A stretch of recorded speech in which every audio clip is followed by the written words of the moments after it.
1848, l'esclavage fini. En bas tout colon, nègre la libéré. Parité café, parité coton encore. Et en vérité, Le proverbe du jour. Le, yo, yon, jen, pied, bois, razinela, pa, mouri, li, ka, poussé, anko, si, te a, bonne. Ce proverbe antillais veut dire « quand on coupe un jeune arbre, la racine ne meurt pas, elle repousse si la terre est bonne ». Septembre 1801. Basse-Terre, le gouverneur Lacrosse fait arrêter un jeune homme. Ce jeune homme s'appelle Joseph Lagarde, dit Josy. Il a 20 ans. Il est le neveu de Noël Corbet, un officier de la garnison guadeloupéenne. Son crime, avoir tenu des propos séditieux contre Lacrosse. Des mots, juste des mots prononcés dans la chaleur d'une conversation, dans la colère d'un homme qui voit son monde se rétrécir chaque jour un peu plus. Lacrosse le fait juger. Le tribunal le condamne à mort et on l'exécute. 20 ans pour des mots.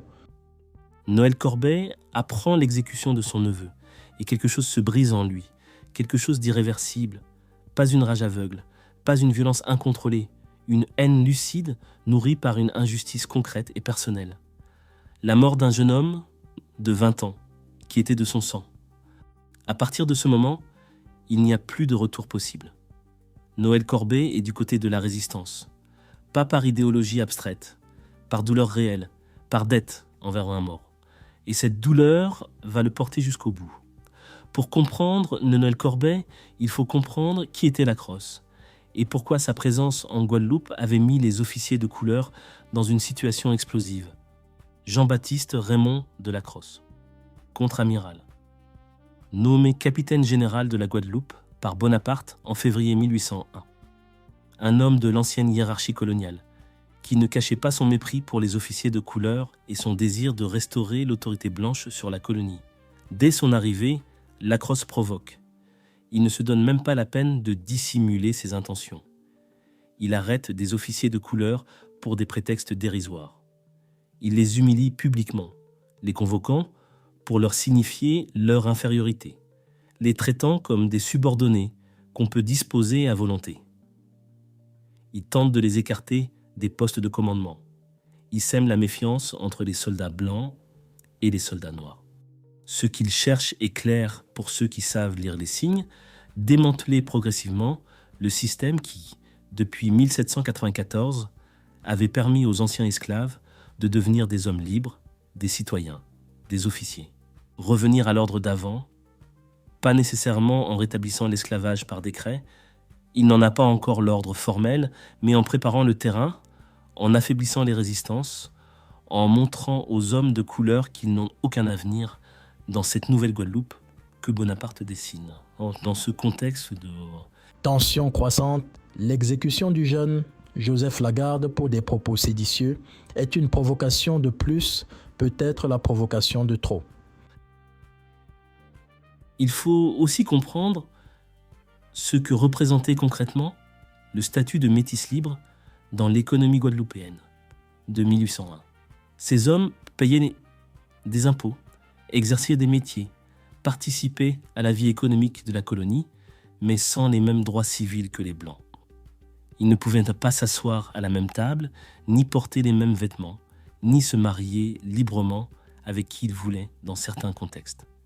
L'abolition de 1794 avait officiellement effacé ces distinctions et la menace du retour de Lacrosse, c'était la menace du retour de cet ordre humiliant. Pour des hommes comme Corbet, la résistance n'était pas une aventure, c'était une question de survie sociale et identitaire. Quelques semaines plus tard, le 21 octobre 1801, les officiers de couleur se soulèvent. Lacrosse est arrêté, expulsé de l'île sur un navire. Pélage prend le commandement et Noël Corbet, dont la haine de Lacrosse est désormais alimentée par le sang de son neveu, est au cœur de cette insurrection. Noël Corbet est natif de la paroisse Saint-François de Basse-Terre. Il est métis libre de naissance, fils de la mulâtresse libre Geneviève Corbet et d'un père blanc dont le nom n'est pas toujours mentionné dans les archives. Avant l'abolition de l'esclavage, son métier était cordonnier. Cordonnier, un artisan du cuir, quelqu'un qui répare les chaussures, qui fabrique les semelles, qui travaille de ses mains dans la chaleur de son atelier, comme Ignace était charpentier, comme Jacquet était tailleur d'habits. Ces hommes qui ont fait la résistance de 1802 étaient souvent des artisans, des hommes du peuple, des hommes de métier qui avaient appris par eux-mêmes la dignité du travail et qui refusaient de se laisser réduire à moins que ça. Cette solidarité des artisans dans la résistance n'est pas un hasard. Ce sont des hommes qui avaient appris l'autonomie par leur métier, qui dépendaient de leur savoir-faire et non d'un maître, et pour qui la liberté avait une réalité quotidienne, concrète, qu'ils refusaient de perdre. Métis, libre de naissance, ce statut est important dans la société coloniale guadeloupéenne. Ni esclave, ni pleinement égal aux Blancs. Un entre-deux juridique et social qui donnait certains droits tout en maintenant certaines restrictions. Les hommes de couleur libre pouvaient posséder des biens, exercer un métier, mais ne pouvaient pas accéder aux mêmes fonctions que les Blancs. La Révolution française et l'abolition de 1794 avaient officiellement aboli ces distinctions. Et c'est précisément ce que Lacrosse voulait défaire. En août 1793, avant même l'abolition, Corbet est déjà un homme qui dérange. Il est accusé d'avoir provoqué une révolte d'esclaves à Sainte-Anne. Il est jugé et finalement mis hors de cause. Mais cette accusation dit quelque chose sur lui. Même sous l'ancien régime colonial, Corbet était déjà quelqu'un qui ne se laissait pas faire. Quelqu'un que les autorités surveillaient. Avec l'abolition de 1794 et l'entrée dans l'armée républicaine, il monte en grade. Capitaine au 2e bataillon en 1795-1796. Adjudant-major de la garde nationale à Pointe-à-Pitre en 1802. Une trajectoire militaire solide d'un homme reconnu pour ses capacités. Et puis l'exécution de son neveu Joseph Lagarde, le moment qui change tout. Dans la rébellion d'octobre 1801, Corbet est particulièrement actif contre Lacrosse. Il participe aux côtés de Delgray à l'arrestation du capitaine de port de Basse-Terre. Il est dans les coulisses de l'insurrection, pas seulement comme soldat, mais comme acteur politique qui veut que Lacrosse soit chassé, humilié, rendu inoffensif. Et puis vient le moment décisif. Le 7 mai 1802, au lendemain de l'arrivée de Richepense à Pointe-à-Pitre, c'est Noël Corbet qui arrive de nuit à Basse-Terre pour annoncer à Delgray ce qui se passe. Il traverse la nuit, il fait le chemin, il apporte la vérité que Delgray attendait. Les soldats noirs ont été désarmés de force dans la savane de Stevenson. Pélage a capitulé. Le rétablissement de l'esclavage est imminent. C'est ce message, apporté par Corbet dans la nuit du 7 mai, qui déclenche la résistance de Delgray. Sans cette information, sans ce messager qui a traversé l'obscurité pour dire la vérité, Delgray aurait peut-être encore hésité. Corbet a, dans un sens, mis le feu à la poudre. Les semaines suivantes, il combat. Aux côtés de Delgray. Dans les forteresses assiégées, sur les chemins de Basse-Terre, il résiste. Le 28 mai, Delgray et ses 300 compagnons se font sauter à Matouba, plutôt que de se rendre. Corbet n'est pas parmi eux. Il avait pris une autre direction avec d'autres combattants. Il survit à l'explosion qui anéantit la résistance principale. Et alors commence pour Corbet une autre forme de résistance, la résistance dans les bois. Avec Palerme, Jacquette, Codou et d'autres survivants, il se réfugie dans les forêts de la Basse-Terre. Des semaines dans la forêt tropicale, traqué par les soldats de Richepense. Une prime sur sa tête, sans ravitaillement régulier, sans certitude de rien, avec pour seule boussole la conviction que se rendre c'est mourir, ou redevenir esclave, ce qui revient au même.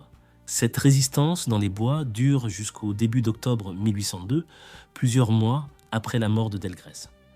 Plusieurs mois pendant lesquels ces hommes, épuisés, refusent encore de céder. Au début d'octobre 1802, Corbet finit par se soumettre aux autorités coloniales.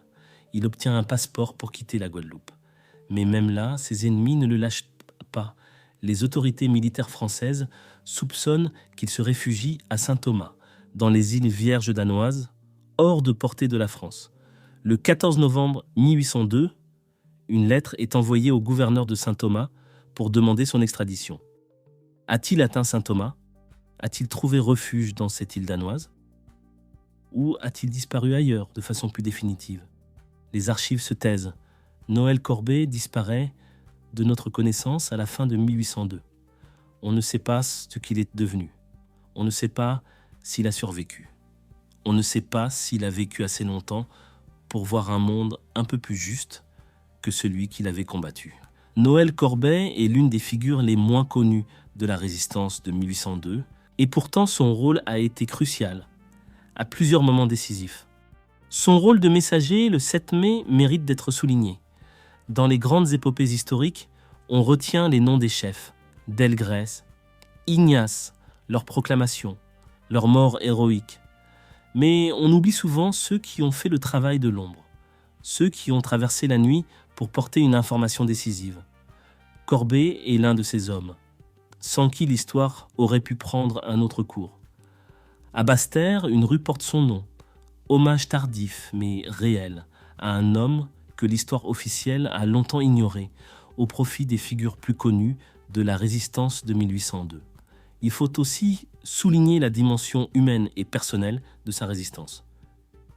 Corbet ne combattait pas seulement pour des idéaux abstraits.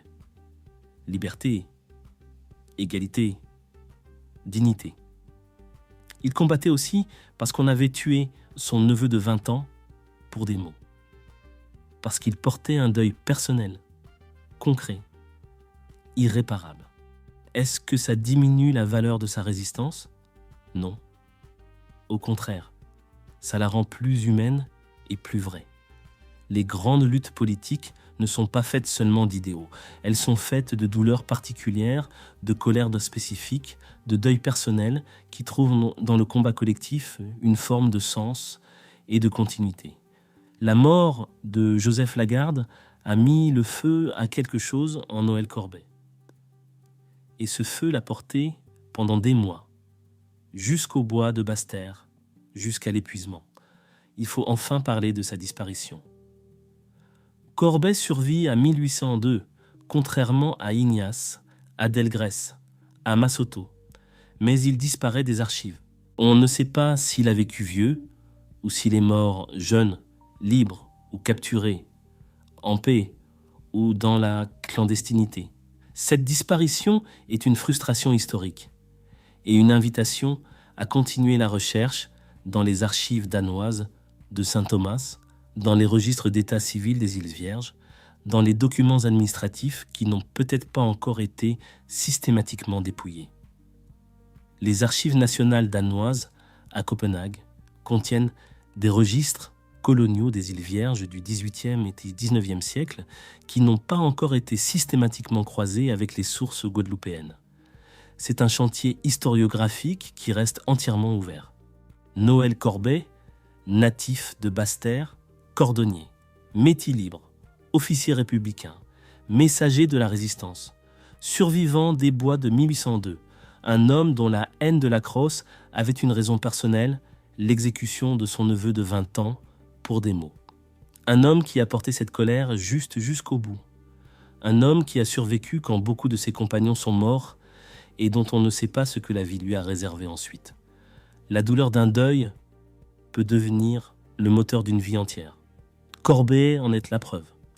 Corbet est mort sans témoin, sans monument, sans archives, mais il a existé et il a résisté. Margot, Gabriel. Ce qu'on fait compte, même quand personne ne regarde. Noël Corbet a résisté dans l'ombre. Ce podcast, lui, a besoin de lumière. Abonnez-vous sur Spotify, Apple Podcasts, Deezer, Amazon Music. Suivez la chaîne YouTube, Instagram et Facebook. Un like, un commentaire, c'est votre façon de sortir ces figures de l'oubli. Pour nous pas réfléchir, yo ba nous la télé, pour nous pas rassembler, yo créé chômage, pour nous rester à la merci, pas sans vérité, yo les nous dépendent yo tiré chemin.